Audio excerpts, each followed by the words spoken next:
Okay, you're on. Okay, and we are live. We are live. Hi everybody, this is Steve Sabadowski, publisher of BayouBuzz.com, and today Lauren Chehardy and I are going to be talking politics. And this is the first time Lawrence has done a Facebook Live with me, and so please bear with us. Lawrence, how are you doing today? I'm doing great. Good to talk to you, Steve. Yeah, it's been a while. It's been a I know while. it's been probably over a year, so I'm glad to be back. Sure, absolutely. Okay, so those people who are joining us right now, and maybe they don't, they certainly know Jim Brown. We've done a lot of these. Lawrence is a former assessor for Jefferson Parish. He's also an attorney, and law firm is Chehardy, Sherman Williams. Sure. Okay. And you're also chairman of the Louisiana Tax Commission. Yes, I am. And you also have a blog, which is located where? LawrenceChehardy.com. Also have a blog, a page on Facebook that you can also get to as well. Lawrence Chehardy blog. Gotcha. Gotcha. Okay, terrific. So, those people who are watching, I want you to know that there is you can see above us, there's a telephone number, and that number has a ID associated with it. And so if you want to call in and ask questions, whatever, make a comment, go ahead and do so. And also, those people out there who are watching, please share. Share with others to let them know that we're live and we have a lot to talk about. If you want to make a comment, we will be looking at the comments underneath the Facebook. So go ahead and make your comment. We'd love to hear your comment. We'll read your comments. So definitely want to hear what you have to say. So I think we are now ready to go. And why don't you first, since I'd like to at least find out from you, what is going on, if you don't mind, tell us what's going on with Jefferson Parish. Let's talk about Jefferson Parish first. Well, Jefferson Parish, as you well know, is in the throes of what you could call a political upheaval with the recent announcement by Sheriff Newell Norman that he'll be stepping down at the end of this month. Jefferson Parish will have a new sheriff, Joe LaPinto. Newell Norman is probably the most influential, not probably, he is the most influential public official in Jefferson Parish. And as you and I have discussed before, politics abhors a vacuum. So with his stepping aside at the end of this month, there will be a vacuum in parish politics that obviously somebody will fill, but the question right now is who that person may be. Okay. Now, any idea who might be a candidate at this point in time? Well, I think probably the two most likely candidates at this time would be our new sheriff, who will be Joe LaPinto, and possibly the district attorney, Paul Connick. Paul has kept a relatively low profile in public office, but nonetheless, as district attorney, he's in a powerful position. So he certainly could fill that vacuum. Joe LaPinto as sheriff could also readily fill that vacuum. So those are probably the two most likely individuals to step forward and fill the shoes of or fill the shoes that Newell Norman is leaving behind. Wow, that's really I didn't even think about Connick possibly jumping in. That's well, amazing. that kind of points to what I said about, Paul has been a good district attorney, but has kept a low profile. Now he has gotten involved in politics and supporting candidates. He's a great fundraiser and has influence, but he has not been as active politically, Right, as say Newell Norman has been, or even as I was back in my day. But he certainly is someone who could step up and fill that void. sure, absolutely, absolutely. So let's see. I'm actually, as we're doing this right now, actually looking on Facebook right now. I'm going to go to your page. So Okay. if you don't mind, if I'm looking down, it's only because I'm doing things in the background. So let's see. So what about John Young? Well, John Young is out of office right now, and certainly to fill that kind of vacuum, that individual would most likely have to be in public office. John is talking about the possibility of running for sheriff, although I see him more likely as a candidate for parish president in 2 years. But we'll see. Time will tell. Yeah, absolutely. Okay, so I'm just looking in terms of some of the people who might be chiming in from different locations, and I see some people are already watching. You have a good turnout already. Well, good. So I'm real pleased about that. Anybody who wants to comment, go ahead and comment. We'll read your comment. If you want to call in, the telephone number is above and with the meeting ID.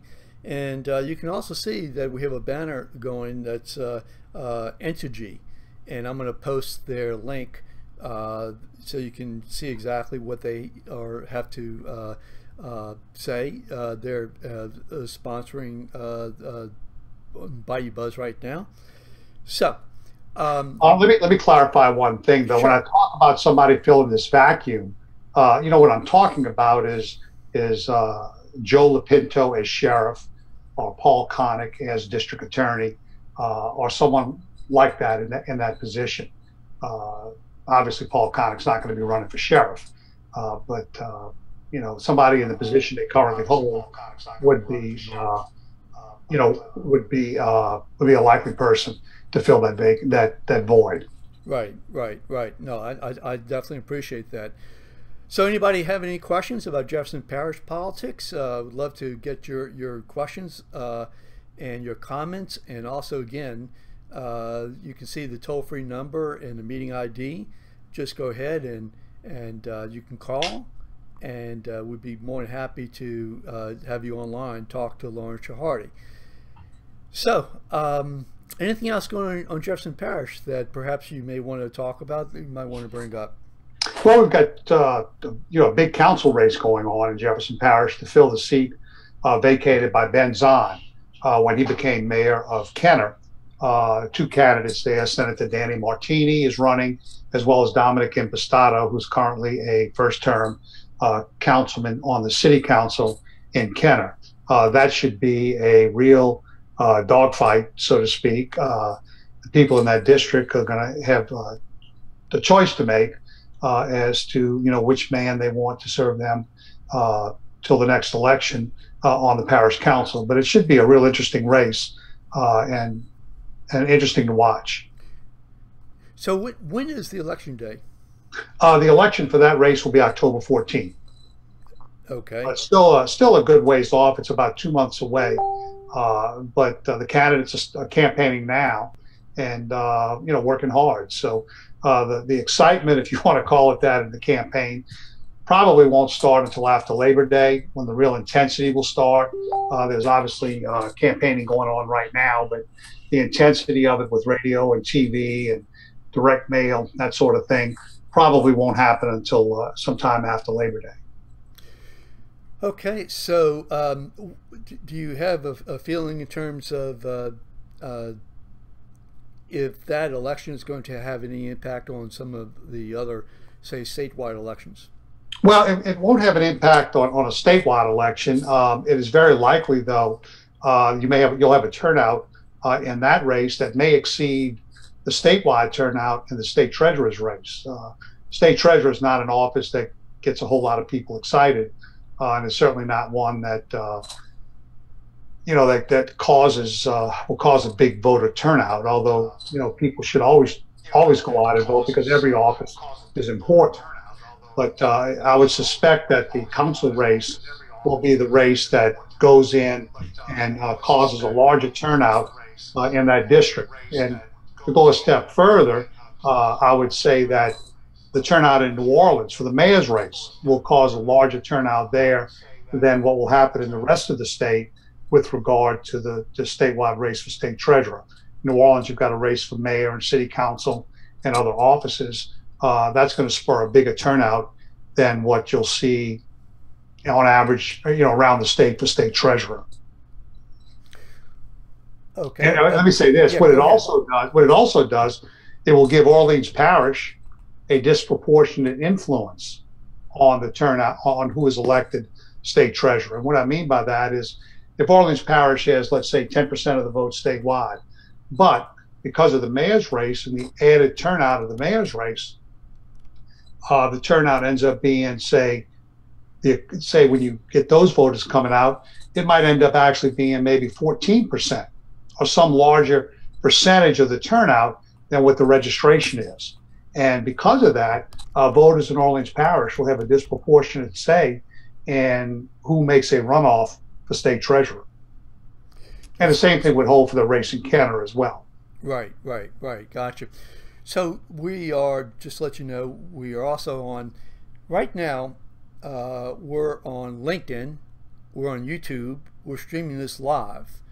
Also, we're streaming this live on your Facebook page, on your blog page, on my page, my Facebook page, and lastly on, at this point in time, on Louisiana Politics page, and within just a couple seconds we'll have it live on Bayou Buzz.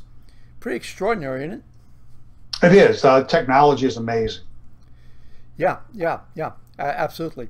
So we're going to talk real quickly about New Orleans and what's going on there. I think a lot of people right now, if you don't mind my saying, I think a lot of people are very, very concerned about what's going on in the area of flooding and the pipes and all that. Let me just let me go back a little bit. I do want to. I'm looking at some of the comments on your Facebook page. Cynthia Marshall, hi Lawrence. Craig Dast, is that Craig Dast? Yes. When will Jefferson Parish annex Lakeview and other parts of Orleans so they can be rescued from the third world? Yeah. I'm assuming they're talking about rescue from the third world. Go ahead. Well, I suspect they're talking in terms of getting out of Orleans Parish, but yeah. Let me say, what this whole unfortunate set of circumstances that have occurred in the past few days because of the flooding in New Orleans, it points out that it's so important for elected officials not only to be concerned about the pretty things, new playgrounds, roads, that sort of thing, but equally important is what we don't see every day that we take for granted, which is drainage and sewerage and fresh water. Those pipes all run underground. We don't see them. We don't think about it. And when you look at an infrastructure like that may be decades old, it decays like everything else. And so government has a tendency, to want to build a new playground. They want to build a new park because that's something that people readily can see, readily can go to, and can readily enjoy. Unfortunately, those pipes underground sometimes play second fiddle. And when you have infrastructure that's as old as much of the infrastructure, for example, in Orleans Parish is, and even in Jefferson Parish, infrastructure, those pipes under the ground, the drainage pipes, sewage pipes, and water lines, being buried underground, it still makes a lot of wear and tear. And so officials have to be cognizant of that and make sure that regular repairs and regular replacement occurs so that these kinds of situations don't occur. And it's expensive. That's the other problem. It's very expensive when you're dealing underground and when you're dealing with these massive pumps that you see in Orleans as well as in Jefferson Parish for drainage purposes. They're massive, they're very expensive, and they're very difficult to maintain. So it is critical and important that elected officials pay attention to that and that the public demands that kind of attention for those things. So, one of the questions that we're asking on your Facebook page was, should Mayor Landrieu, should he resign? No, I don't think that's that's the case. There'll be enough blame to go around. What's important is that the matter is addressed, and it appears the mayor is attempting to do that.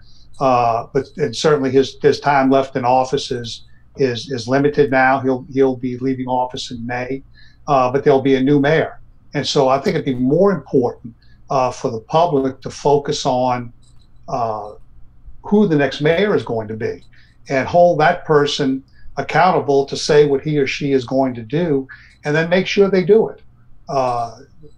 This is the time to get those commitments out of the politicians, because they're coming to you to ask for your vote, and you need to ask them, what are you going to do about crime in the city of New Orleans, which is out of hand? What are you going to do about this infrastructure? Pretty new school buildings, pretty parks, pretty playgrounds, all of that's wonderful, but just as important is this infrastructure of drainage and other things, like I mentioned before, sewerage as well as fresh water. What are you going to do to address the backlog of needs that are needed in the city? And look, those principles apply across the board. It's not just New Orleans, it's Jefferson, St. Tammany, St. Charles, Plaquemine, St. Bernard, it's everybody. It's critically important that those issues are addressed. But now's the time in New Orleans to put those candidates on record, to commit to what they're going to do to help solve those problems in the city, particularly drainage and particularly crime. Okay, so David Workman asks, is it a good thing to have so much power to one person? Well, it's good and it's bad. When it's in the hands of one person, you have the opportunity to hold that person accountable. You can't do the old pass the buck deal. He did it, not me. If you have someone who's not paying attention to the details, then it can be a problem. But in government, we do have checks and balances. And while the mayor's office, for example, in New Orleans, is a very powerful mayor's position, you still have the city council, and they can still hold the mayor's office responsible. Just as the mayor's office can point to the city council and say, look, you're not giving me the resources to be able to do these things. You're not giving me the resources to be able to address or fix these problems. So, it's a mutual thing. It's a pretty good balance of power in government in the city. But ultimately, I hate to be a broken record, but ultimately it's up to the voters to hold elected officials accountable. And that's what's really critical and important. Politicians will respond to the public. So one thing they will do, they'll respond to the public, and unfortunately they also respond to the front page of the newspaper as well as the 10 o'clock news. But first and foremost, they need to respond to the public. Sure. So do you think that Mitch is getting really a bad rap? I think to some extent he is getting a bad rap, but at the same time, look, the buck stops there. When you're the mayor of the city, you're the parish president in Jefferson, or you're the assessor or the sheriff, when something goes wrong under your watch, you have to be prepared to take the heat. And what's the old expression? If you can't take the heat, get out of the kitchen. But Mitch is perfectly capable of taking the heat, and I do believe he's going to address these problems, and hopefully the city at the end of the day will be in better shape than it is, say, last week. It's a mess. Absolutely, it's a mess. Some business here. Let me thank Carolyn Schwartz for sharing the video, and those people watching, please go ahead and share. Would like to get this out. Would like to get your feedback. Again, you can call the numbers above us, and just it's toll free, and just dial the number and type in the ID that's underneath, and you'll be on with us by phone. So we'd love to hear from you. Obviously, there are a lot of people who are very angry. I mean, very, very angry at Mitch. And a lot of it, of course, is stemming from the monuments. And this, I mean, this could not have come at a worse time for him, I believe. On Bayou Buzz today, Jeff Craig just wrote a column. I did the artwork, I got to tell you. but basically it's saying that Mitch's presidential hopes are going down the drain. Your thoughts? Look, the taking down of those monuments was a major thing, not only in Orleans Parish but in this region. We all grew up looking at the Robert E. Lee statue. If somebody asked you for directions, you said, "We go down to Lee Circle and take a right on the first street, and then go down there for 2 blocks and take a left." It was looked at as a destination. It was looked at as a landmark to go and find your way around. So with it gone, it's significant. And the same thing holds with the other statues as well. Whether you talk about Jefferson Davis or Beauregard statue or any of those. I mean, I dread to think what are we going to call Jackson Square if that statue ever comes down. Same statue, I believe, that's sitting out in front of the White House in Washington, D.C., the statue of Andrew Jackson. It has caused a lot of people heartache, and a lot of people, you're right, a lot of people are mad at Mitch and probably will remain mad at him for a very, very long time if they ever get over it. So it's been major. And then, of course, you couple that with the flooding that has just occurred a few days ago in the city, thanks to the pumps not operating the way they should, and then bad information being given out to the public with regard to which pumps are working and which pumps aren't. You pile all of that together, it makes matters that much worse. So the city does have to do some homework to regain credibility, and it can do that start doing that by getting the situation with the drainage and these pumps straightened out, because so many people just don't. They're just very upset over it. And look, you'd be upset, and I'd be upset if my home or my business was flooding. So that's a huge problem. And I must also add to that the city has some serious problems, and crime has become a major issue in the city. The lifeblood of tourism in New Orleans is in the French Quarter, and there has been so many crimes perpetrated in the French Quarter over the past several weeks and few months that a lot of folks are afraid to go to the Quarter. Locals, that used to like to go down to the Quarter, park their car, walk to dinner, walk down Bourbon Street, walk down Royal Street, and look at the sights. They're afraid to go, because of the crime, and that look, I'm not a law enforcement person, but I know enough to know that it has impacted, and I personally know people who have either been the victim of some, not bad crime. I mean, there's no such thing as good crime, but not a terrible incident, but an individual, for example, I know that they were heading down to one of the hotels for a wedding reception, and somebody walked up to their car and just threw something against the car and just splattered it all over the automobile and then ran off. His wife now won't go in the Quarter. So that means he doesn't go in the Quarter. They don't go to the restaurants anymore.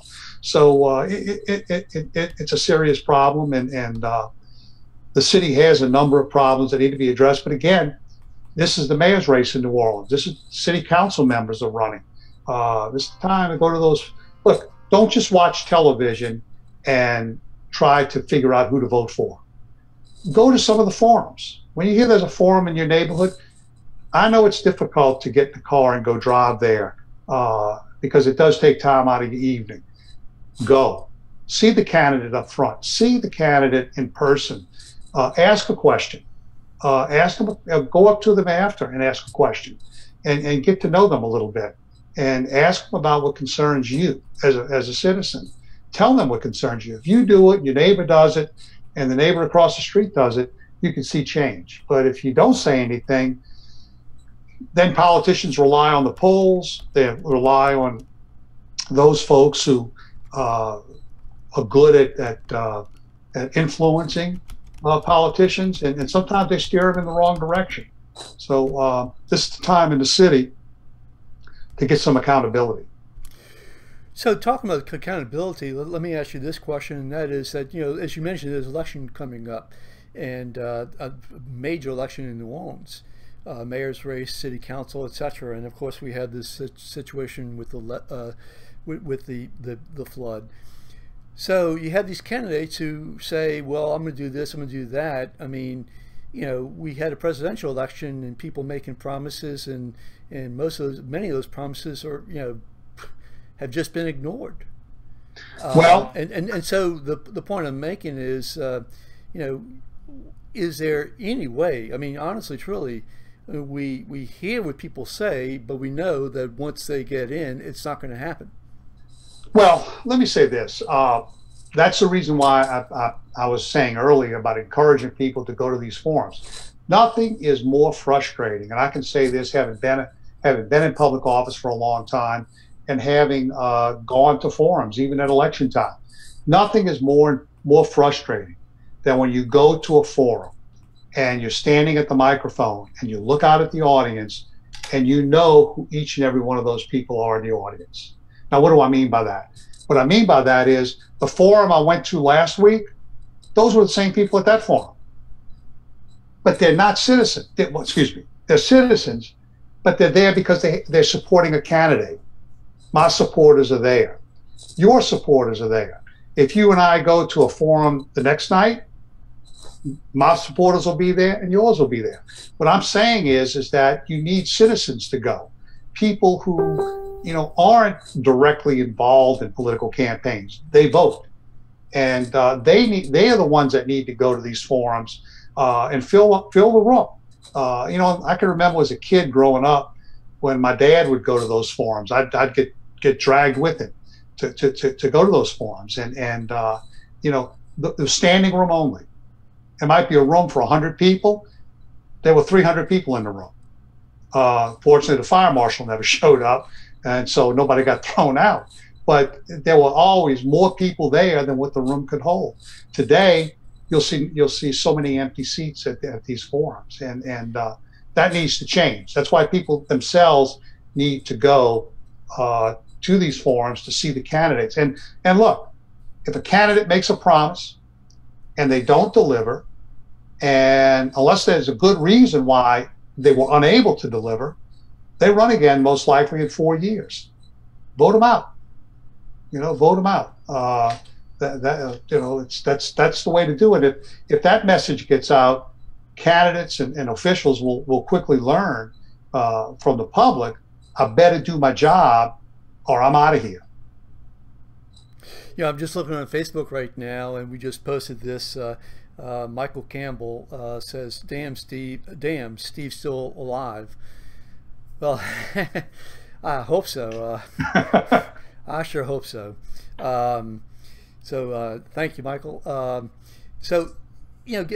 Getting back, if you don't mind, getting back, I mean, what are the real issues in terms of this election, and how do you really scrutinize?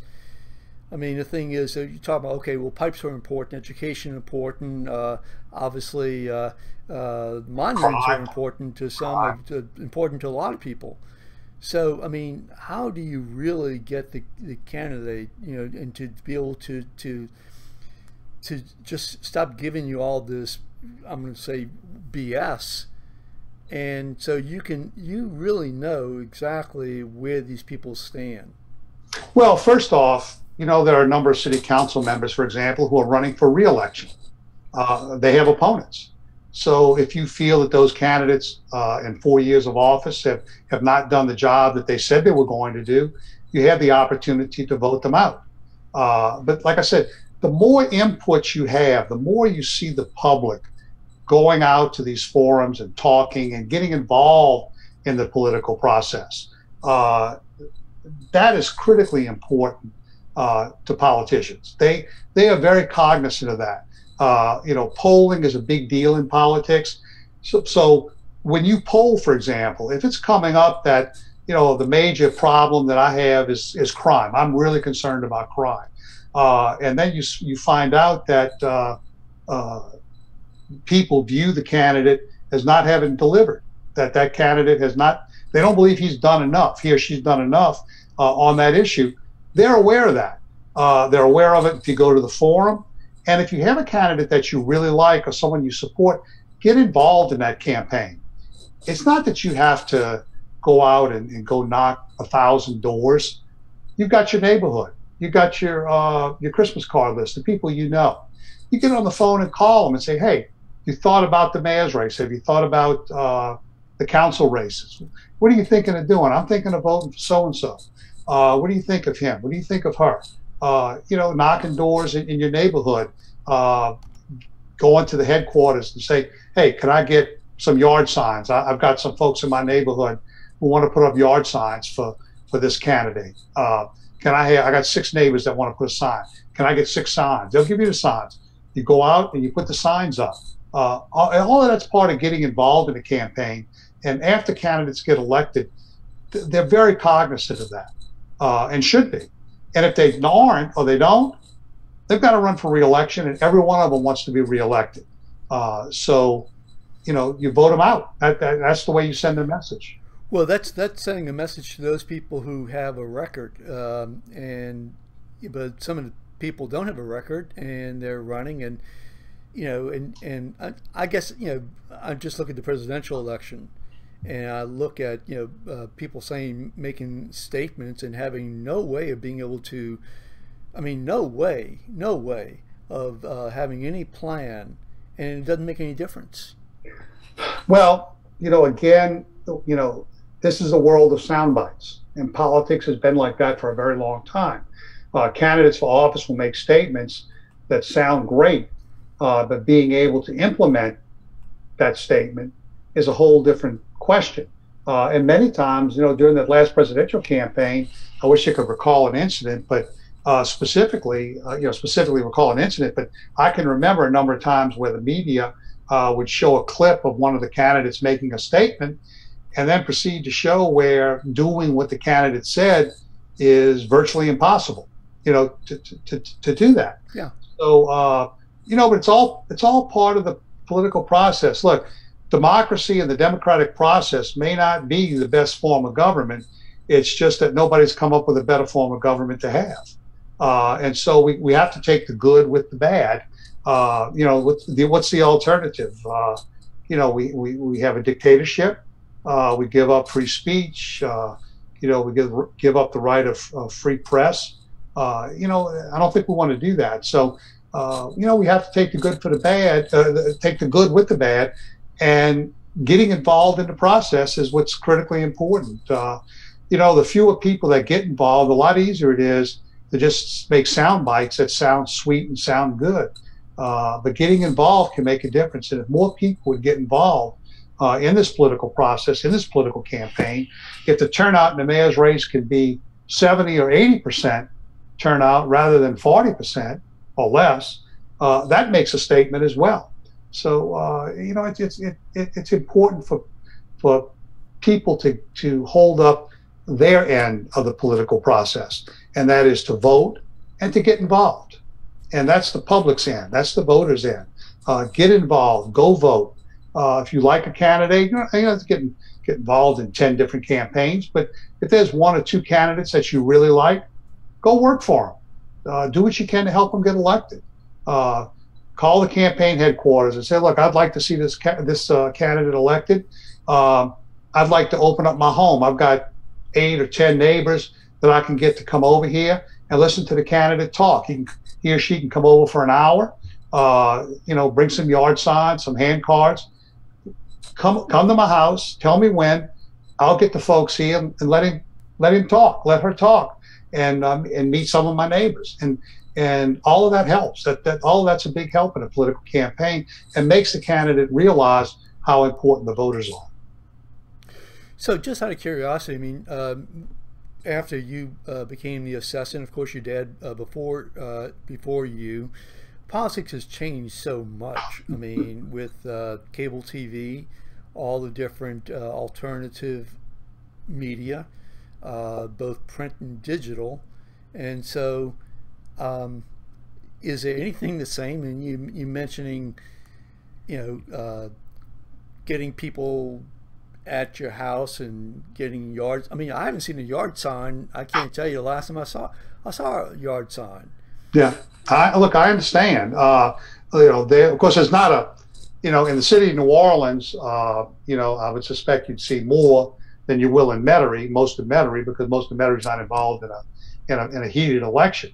But you're right. Let me say, back in my dad's day, which was back in the '60s and the first part of the '70s, it was still kind of the old way of doing things. You held rallies. People came out. You had a Saturday where a whole bunch of people might come out and go knock doors. Maybe you'd have 100, 150 people would actually show up and go out and go knock doors. You'd have these big rallies where you might have, 1,000 people. I can remember the days when my dad would throw these big parties at the old Jung Hotel in New Orleans, and there would be 10,000 people there. Wow, just unbelievable. Yeah, it was incredible, and it was a free party. And in New Orleans. You had to be invited. You had to be invited. Yeah. But it was a free party. So Steve Sabadowski would say, "Man, look, I want to go, because I support Lawrence Chehardy. I want to go to this party, and I'm gonna bring my wife, but can I bring some of my neighbors?" Well, that's exactly the idea, to have gotten 2, 3, 4 other couples from your neighborhood or friends who otherwise wouldn't come to come. And be a part of this. Polling in those days was so different. A lot of it was done by hand, picking out who to call by hand. Today, it's done by demographics and computer programs that do a much better job at selecting the phone calls. But it's much more sophisticated. With the rise of social media today, virtually every candidate in a major race, any kind of significant race, has Facebook, has Twitter, has Instagram, has a website. And with the dawn of being able to do things like we're doing right now, and videos that you can post on your social media, it gives the candidates the opportunity to get some more interaction with the public. And, sometimes maybe even to go so far as to set up a video conference where people can call in and talk to the candidate. Is it as good as one-on-one? No, it's not. But if I could sit there as a voter and look at you, the candidate, and actually be able to engage in a conversation with you about our community and our neighborhood, my neighborhood, I think that's pretty good. So it's changed radically. It's a lot different today than it used to be. But that's the old days. Your mailbox got flooded with all sorts of mail, political mail, and not that you still don't get it today. But now you have the opportunity, if you go on Facebook and you look up a candidate, follow that candidate, see what they have to say. The same thing with all the other forms of social media, not Facebook, Twitter, sure. Instagram, whatever. It gives you the opportunity, and you'll learn more about the candidate. You'll see more. You'll see what they're doing, and it also gives you an opportunity many times to be able to contact the candidate. Send an email. See if you get a response. If someone's running for office and they have an email address there, and you send that email and you get no response, that should tell you something. That should tell you something. Well, I'm not sure. It depends on if you're talking about local race, how small the race is. Absolutely. Yeah. Well, yeah, but the offices we're talking about now, kind of like local races and local candidates. I mean, I would find it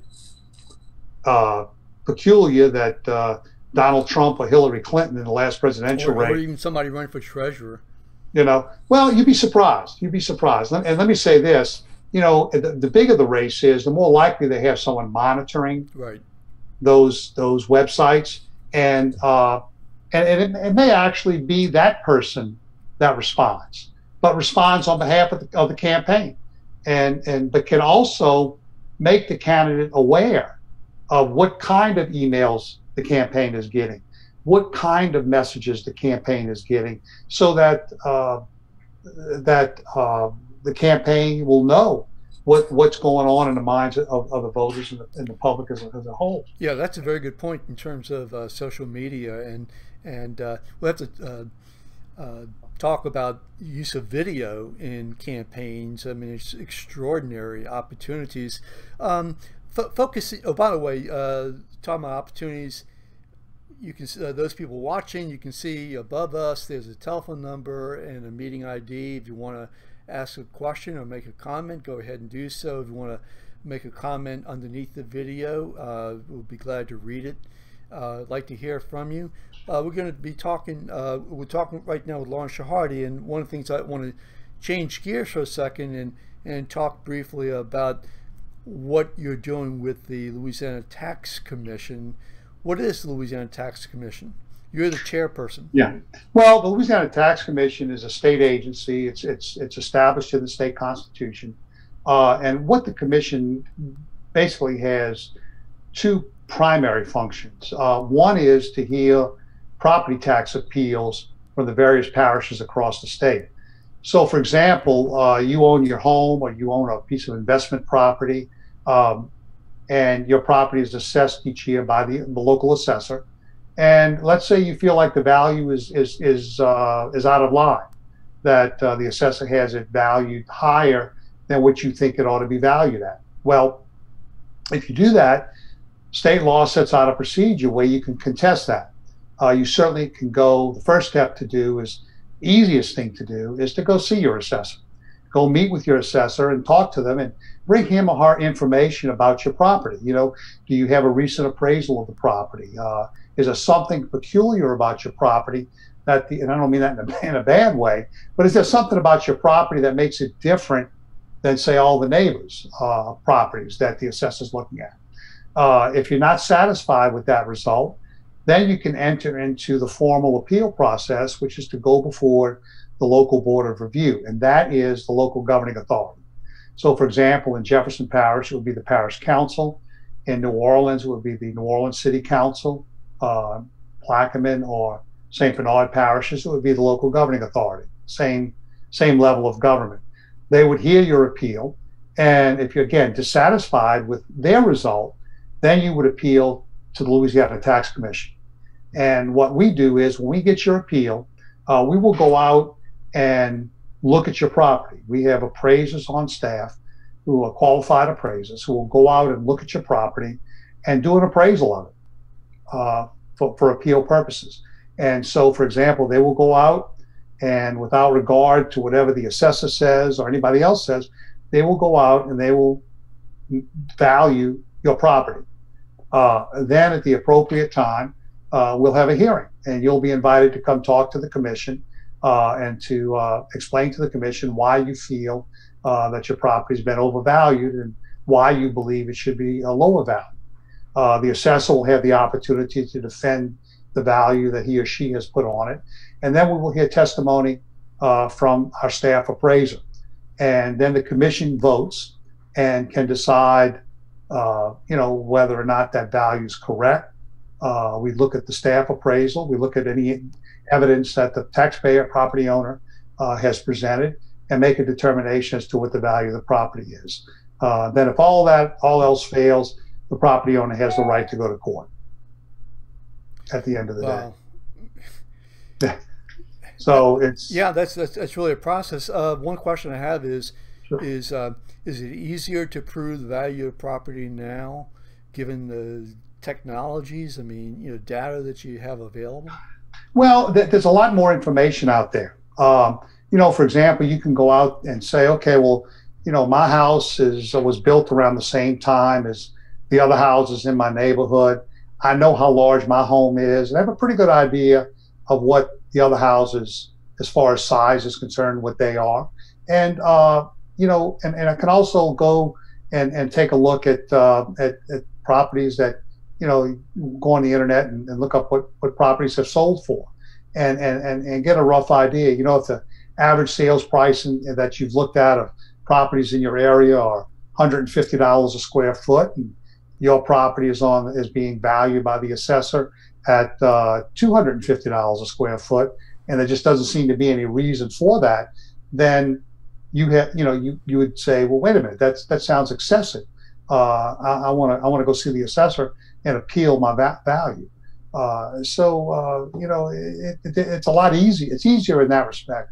Obviously, if you have a recent appraisal of the property that, let's say, you recently had cause, say, in today's world with interest rates haven't gone down recently, some folks have gone out and gotten appraisals on their property to refinance. And so, if you have something like that, that's recent now, an appraisal like that that's 10 years old isn't very helpful. But if you have one that's 2, 3 years old, maybe 4 years old, it can be helpful. So, it's that process. And the staff at the tax commission is helpful. While we can't tell you what to do, we can certainly walk you through what it is that you ought to be looking for to help your case. And most people do that. The appeals we get, particularly from most of the appeals we get, are from individuals, and most of them are their homes. And most cases, not every case, unfortunately, but most cases, the property owner does a fairly decent job of explaining their situation. And, we take that into account. We take into account what the assessor has done and take into account what our staff appraiser has done. And look, the assessor has to be able to justify his value. For example, if he comes up with a value for your property, but can't explain to us where it came from, that doesn't lend a lot of credibility to what that value is. So with so much information available, it just seems to me that it would be so easy to determine value. Well, it's not especially for residents. Yeah, well, a single-family residence or small rental properties, it's a much easier process than a major office building, right, or a shopping center, because while you can look at let's say a market approach where you can say, well, what is other properties like this bought and sold for? The problem is that when you get to commercial property, it's more difficult to compare apples to apples. So you rely much more on an income approach, and gathering that kind of information can be more difficult. But then again, the folks that own that kind of property have the wherewithal to hire professionals to represent them. So right. Bigger concern obviously is the homeowner who doesn't have those kind of resources. Okay, so we're going to be closing in a couple of seconds. Or a couple of minutes. Let me just change gears for a second. I'm just wondering, we're talking about Mitch Landrieu and the elections and all. I'm just wondering whether or not any of that makes any difference if we're going to get nuked first. Well, hopefully. Seriously, I mean, what do you think about what's going on? Well, I think it's horrible. I think we need to have a big boy in the room, and unfortunately, we don't have a big boy in the room. Look, North Korea has been threatening the United States for quite some time, and in particular in the last several months. So they have been we call it, the provocateur, and now saying they're going to fire missiles at Guam, which is one of our, what we call it, protectorates or whatever, right, in our country. That is an act of war. The mere threat of doing that, in my opinion, is an act of war. If they actually go through with it, it certainly is an act of war.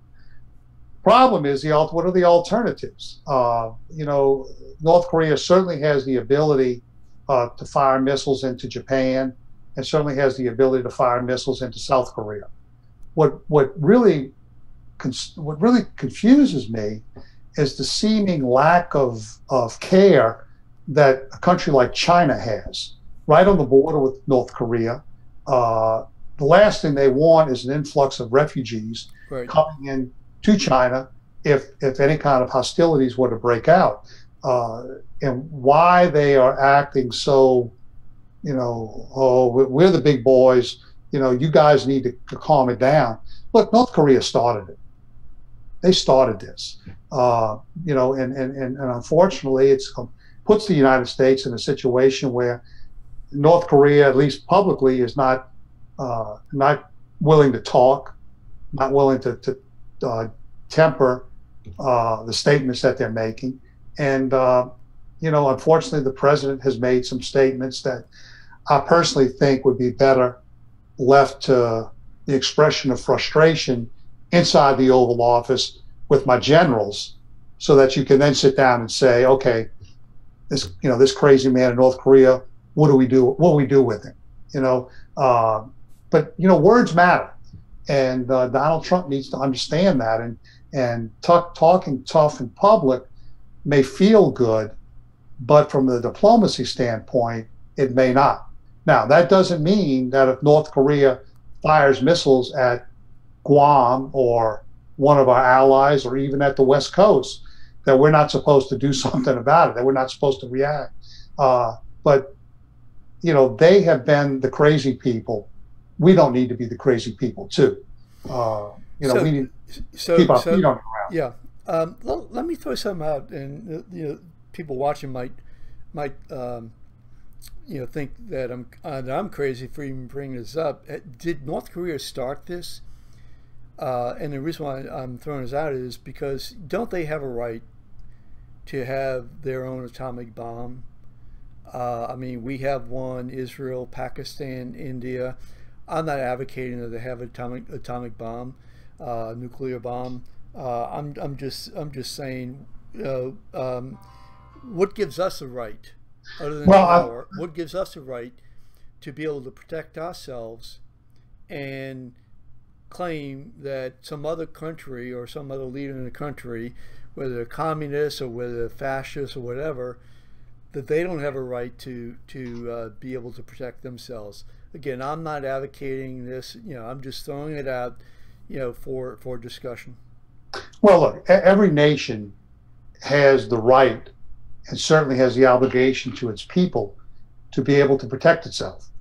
I think the problem with North Korea is their hostility toward the United States, and I do think a legitimate concern that of all the nations, as you cited, that have nuclear capability, North Korea is the one that is doing the saber rattling.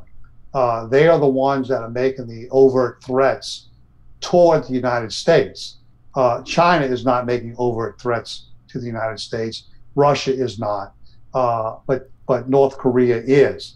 And I think the concern of our government is that this guy who runs the country is crazy enough to push a button, and that is the concern. I believe that's what the concern is, and I think that's what makes it different from Russia or China or one of these other countries. Well, I remember Khrushchev saying that we'll bury you, hitting his shoe on the table, and we all thought that he was crazy and nut.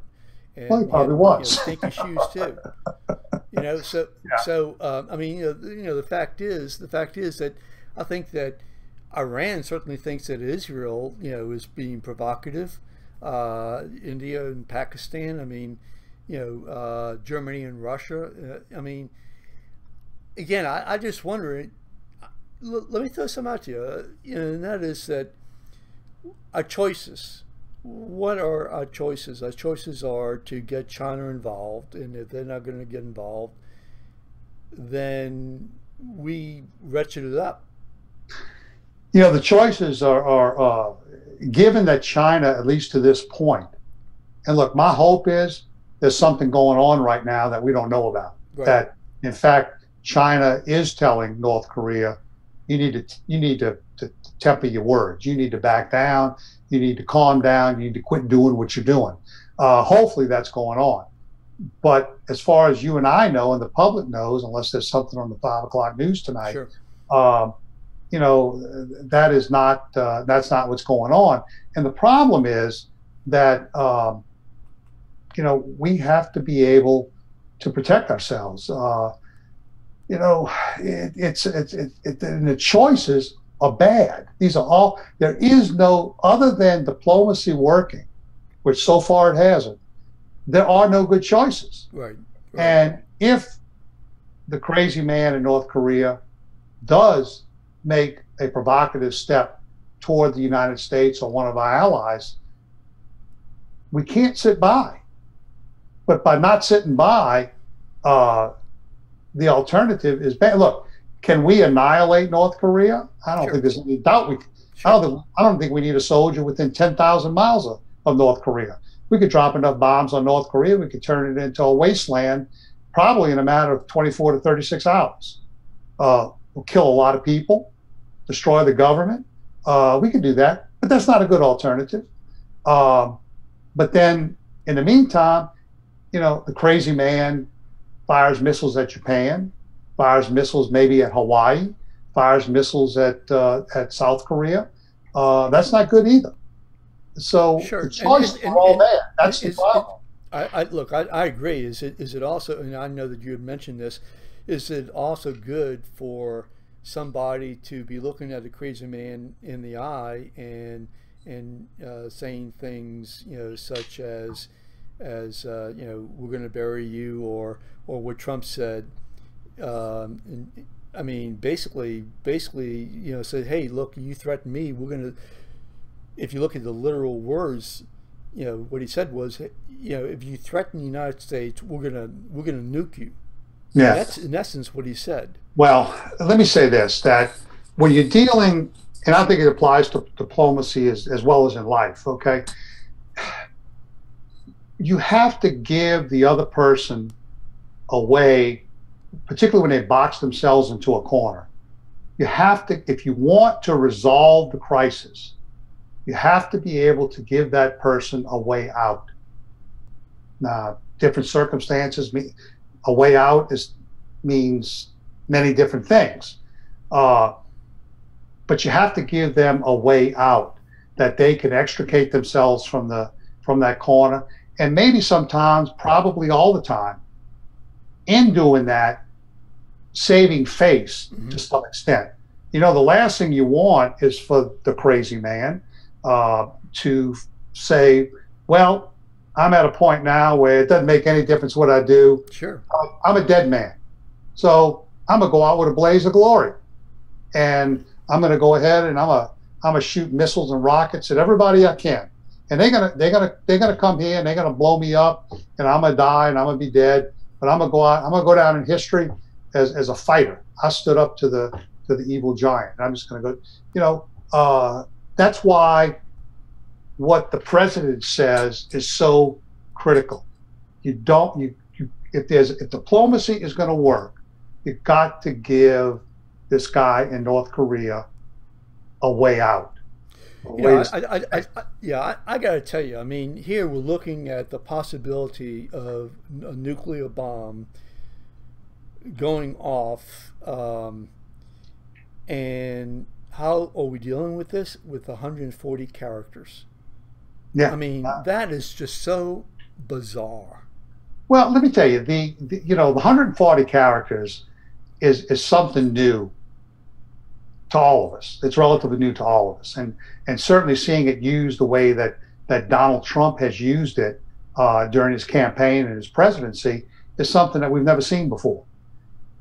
I don't think that the 140 characters in and of themselves is a bad thing. It's the 140 characters that can make it bad. Sure. What is the message that you're sending? If you're using the 140 characters to say, great news this morning, unemployment is down. Great news this morning, the stock market has been on a big rise over the past 3 months, 6 months. That's responsible. But to go on Twitter and to crow about what a bad job your Republican senators are doing. I mean, he doesn't have the Democrats. If he doesn't have the Republican senators with him or Republican House members with him, who's he got? I mean, the Democrats aren't going to help him. If he doesn't have Republicans working with him to get legislation passed and to do things, he's going to spend 4 years in office and get little accomplished, if anything. He's going to be fighting everybody and fight everybody. Very little allies. Absolutely. Hey, it's not unusual in politics that you become frustrated even with your friends. Yeah. But just because you get frustrated with your friends doesn't mean you go out to the world, in effect, buy a TV commercial and say my friend's a bum because he wouldn't do such and such. Maybe you need to pick the phone up and start talking about how we can get something done. But again, don't go blasting people. 140 characters can be. Look, let me tell you, someone who has dealt with the press for as long as I have, I'm going to tell you, I like this idea of social media today, where you can go out and bypass the press and put a message out there. I think it's great.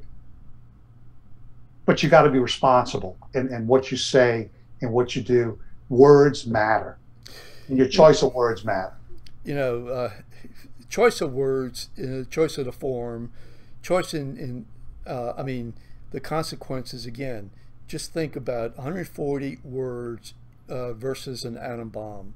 I mean, that's just such an unbelievable, in my mind at least, is extraordinary concept that your 140 words can provoke, a nuclear reaction. Yeah. Look, I fully understand the likely frustration that our government has in dealing with North Korea. I understand that. I also understand and strongly believe that our military, our members of Congress, all understand the severity of what's going on with North Korea. But we don't need to be doing anything to provoke them. Right. We need to be pushing diplomacy and be prepared in case that crazy guy. But push diplomacy to the end. But the counter argument is that we've done that now for 2 decades and haven't gotten anywhere. So now we need to play chicken to the very point where somebody blinks. Well, we don't need to play chicken. What we need to do is keep pushing, but be prepared. Okay. And that's totally different than playing chicken, or totally different from the wrong choice of 140 characters. That is the big difference between those two things. I do think that the responsible thing to do is to say that, we're going to keep pushing diplomacy. Even when we get the door slammed in our face, we're going to go to the next door and push it again. But our military needs to be ready. Yeah, because sure. If the guy does something, we have to be prepared to defend ourselves. Well, we're ready and loaded. As a last resort. We're ready and loaded. Yeah, and we've been told that by our president. That's right. That's right. That's absolutely. So we definitely have covered the waterfront. We've talked about New Orleans. We've talked about the flood, Mitch Landrieu. We've talked about the tax commission, the elections that are coming up. And now we've been able to talk about the real news of the day, and that is what's going on, 16,000 miles away or so. Yeah. So, well, look, hopefully somehow, even though it doesn't look promising at this point, hopefully there's going to be some sort of resolution, and this issue, this problem is going to go away. So we'll just have to hope and pray that our leadership does the right thing. Yeah, absolutely. Well, Lawrence, hold on for a second. Sure. I'm going to push a couple buttons myself. Okay. And shut the Facebook Live and YouTube and LinkedIn live program. I want to thank all the people watching, and those people watching, please share it with your friends. I'd like to get this out. So Lawrence Chehardy, thank you so much again for joining us. And I really appreciate you taking your time and being with us on this Facebook Live event. Thank you for inviting me, Steve. I appreciate it. Thank you so much. And so just hold on. I'm going to push some buttons.